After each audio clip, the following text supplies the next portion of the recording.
şehri yeryüzüne çıkarmak için kazı alanı o tarafa götürüldü. Zaten burası 2008'de komple toprak altındaydı. Burada bir halı sahamız var. Biz burada bu halı saha her şey oynuyorduk. 2009'da Metin Oğuzbay İstanbul Teknik Profesörü geldi. Ondan sonra böyle bir tarihi gördü. Burada garipten sonra komple köyü burayı boşalttılar. Kazı alanı başlandı.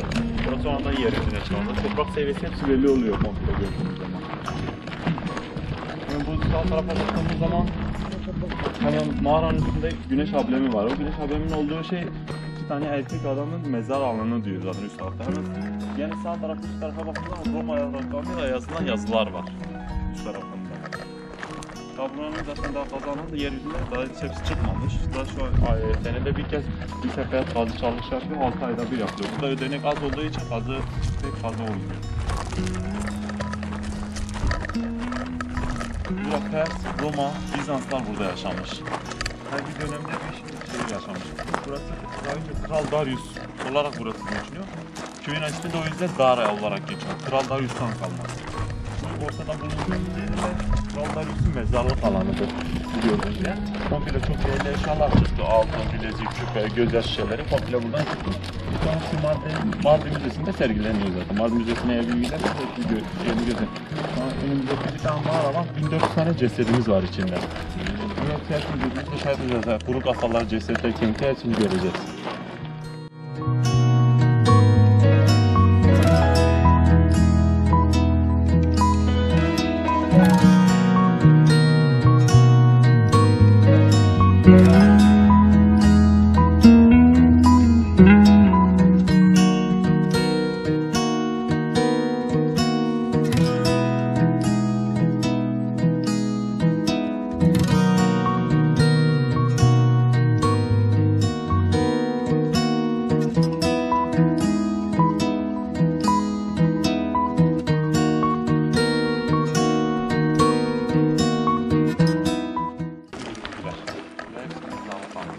Her bir dönemde bir mezarlık alanı. Persler yaşadığı zaman bir dönem yaşanmış. Bizanslar yaşadığı zaman yine aynı şekilde. Her burası sahipsiz kaldığı zaman yağmur dolayından toprak kaymasına burası dolmuş zaten. Hemen sol tarafa baktığımız zaman mağaranın içinde 3 tane üçgen ablemi var. 3 tane ablem olduğu zaman da o bir bayan mezarlık olanı gösteriyor. 3 tane mezarlık alanı var. Bayan mezarıdır yani üçgen olan. Yuvarlak olduğu zaman yani bayanların değil erkeklerin mezarlarıdır.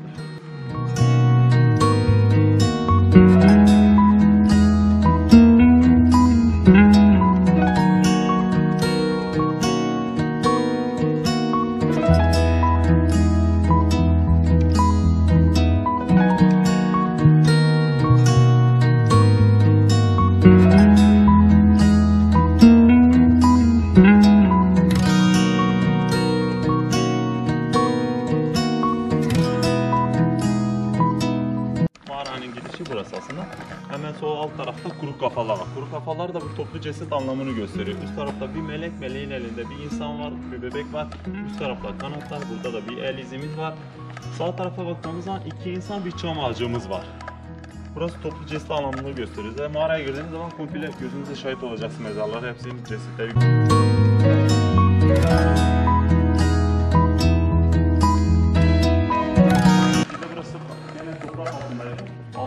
Burası geliyor. İşte buradaki mezarlıkları, buradaki iskeletleri de komple mezarlık alanlar verdiler. Bu mağara için alalım hepsi.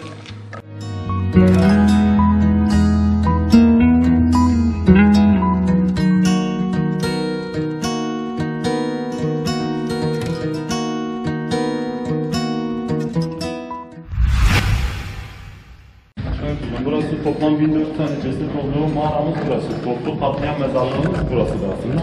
Alt tarafa baktığımız zaman tüm iskeletleri göreceğiz. Hemen sağ tarafa baktığımız bir ışık var, komple iskeleti duruyor. Kuru kafası, iskeleti komple duruyor hemen üst tarafında.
cesetleri yakıyorlar onlar. Toplu mezarı falan burası. Canlı attıkları oluyor. Ya canlı şimdi ne dediğimiz gibi net görmediğimiz için net bir gün. Biz ölüleri aşağı attılar da aşağıda direkt onları yakıyorlardı.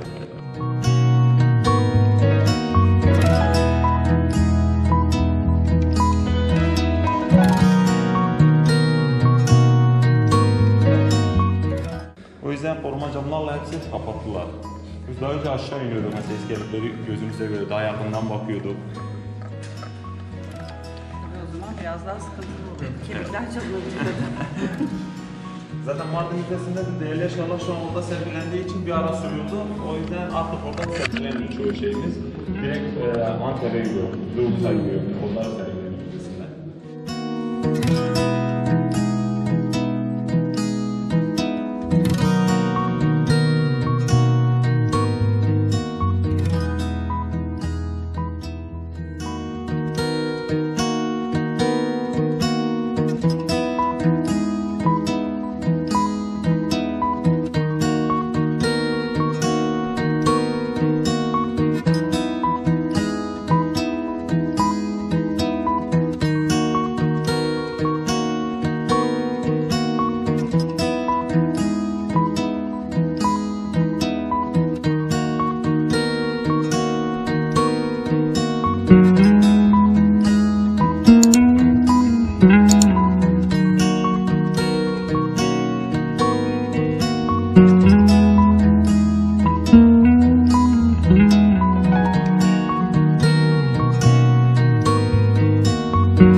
Tarihi net olarak bilmediğimiz için günümüzde çoğu insanımız ahır olarak ya da saman olarak, tezgah olarak kullanıyor. Burayı mı? Evet. Açık mıydı onlar o zaman? Daha o zaman açık her yer komple açık ve burası yüksekte toprak altında olduğu için kimse tarihe ilgiliyle bir bilgisi olmadığı için 2009'dan sonra bir Metin Olma İstanbul'dan Teknik Üniversitesi'nden geldi. Geldi buraya gezdi, yeryüzünü gördü. Yani böyle güzel bir şehir olarak siz nasıl öyle kullanıyorsunuz?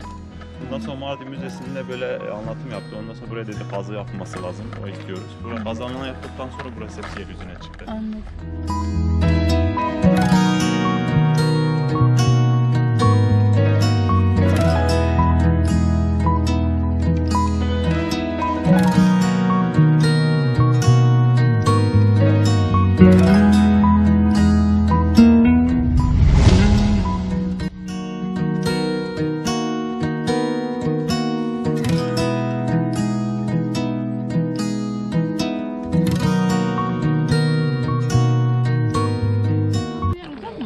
Araçla devam edeceğiz. Hocam orası da suda. Tamam, araçla gidelim. Bir de 11 su sarnıcımız var. Angora çarşımız var. Yeni yeryüzüne çıkan şeyleri.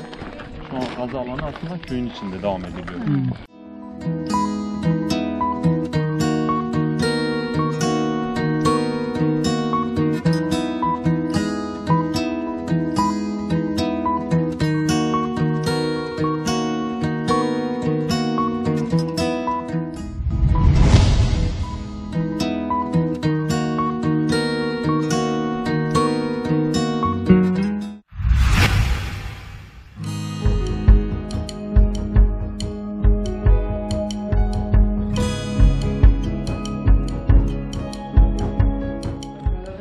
Biraz kayganlık var hocam. O yüzden sol taraftan tutunacak yer var. Buradan devam edelim. Şimdi kupasını koyayım ve manzarayı görürsünüz. Ne güzel. Ne kadar hoşmuş ya. Burası da mesela sol üst tarafa baktığımız zaman kireç tarzında ve beton herhangi bir harç değil bu. Kuru duvar değil mi? Bu eski zamanda burası deve kuşu yumurtası büyük bir tane kireç kullanılmış. Deve kuşu yumurtası beyazı olarak, sarısı değil beyazı.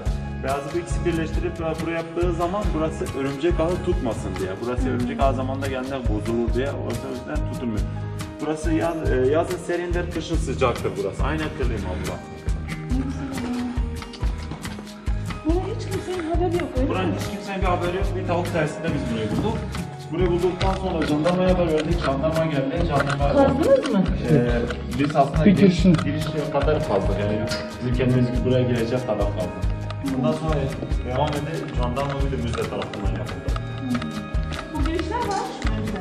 Bunlar vardı komple. Sonradan bu lavalar, bu şeylerin Basamaklar falan her şey önceden. her şey daha önceden vardı. Burası Pers zamanında susanıcı olarak kullanılmış. Perslerde. Evet, Bizans zamanında da hani hazır bir zindan olarak kullanılmış. O yüzden hep zindan olarak diye anlatıyoruz burayı.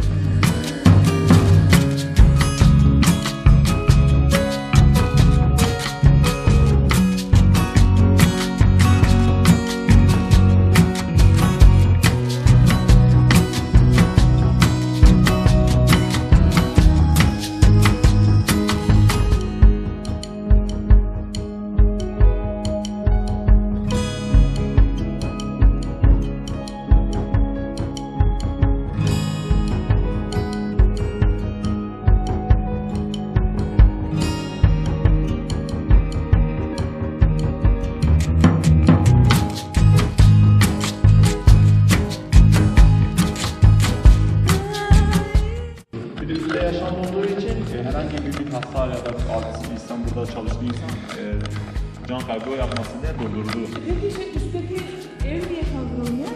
Tapulu Eğer tap olur. Tapulu olsun. Tap olur. Ki bravo yapıldığı zaman buranın bitkisi yok. Buranın herhangi hiçbir şey yok. Adam da oraya tap yapmış. Yapsın. Burası da güneş saati hocam. Güneş saati şu an üstünde ev olduğu için çalışmıyor. gelmiyor. Evet.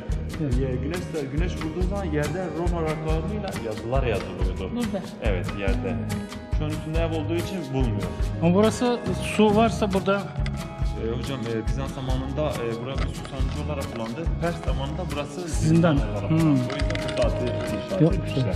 Hemen bu sol tarafa baktığımız zaman bütün kolonlarda çift tek gidiyor. Sadece bir kolonumuzda bir tane Tek. ayrıntısı var. 3 tanesi tek gidiyor. He. 3 tane tekin anlamı da kolonun boş olmasını gösteriyor. ya yukarı kör yani. Evet, buradan yukarıya doğru sürü topalamıyor. Ama böyle alınmış bir resim çekip kolonun...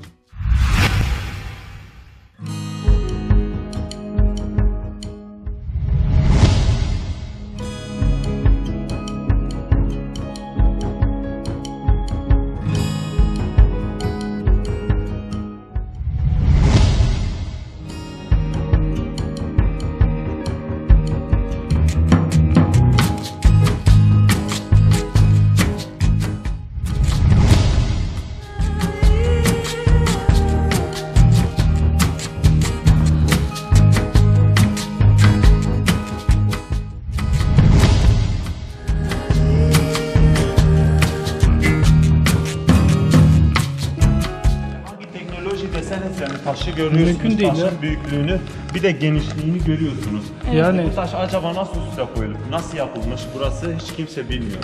Yani buranın tek bildiği şeydir, adam bu taşı koyduktan sonra toprak seviyesini getiriyor, gene aynı taşı koyuyor, gene toprak seviyesi, burayı toprak doldurup zamanında adam tekrar kazmaya çalışıyor. O depremden dolayı biraz kaymış.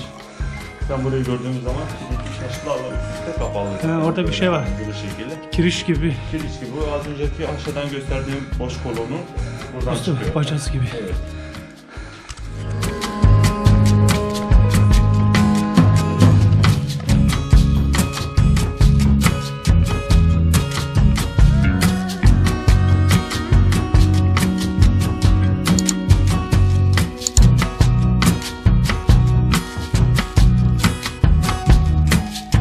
Hava kurşun gibi uy uy bağırıyorum.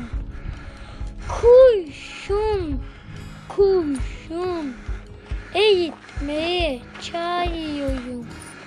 O diyor ki bana diyorum Kerem dibi yana yana ben yanmasam sen yanmasan biz Yanarız. yanmasak nasıl çıkar bu karanlık yay aydın yay.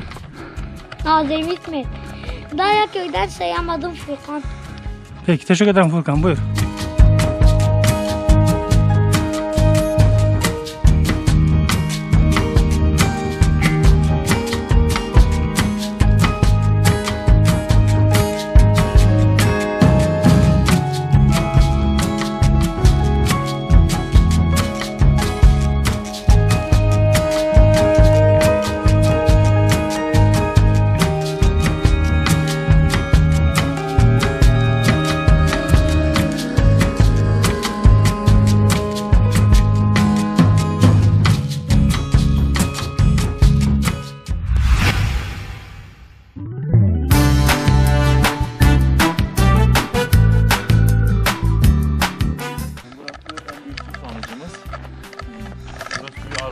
az önce geldiğimiz yer zindan dediğimiz yer oraya veriliyor. Oradan da şehre dağıtılıyor.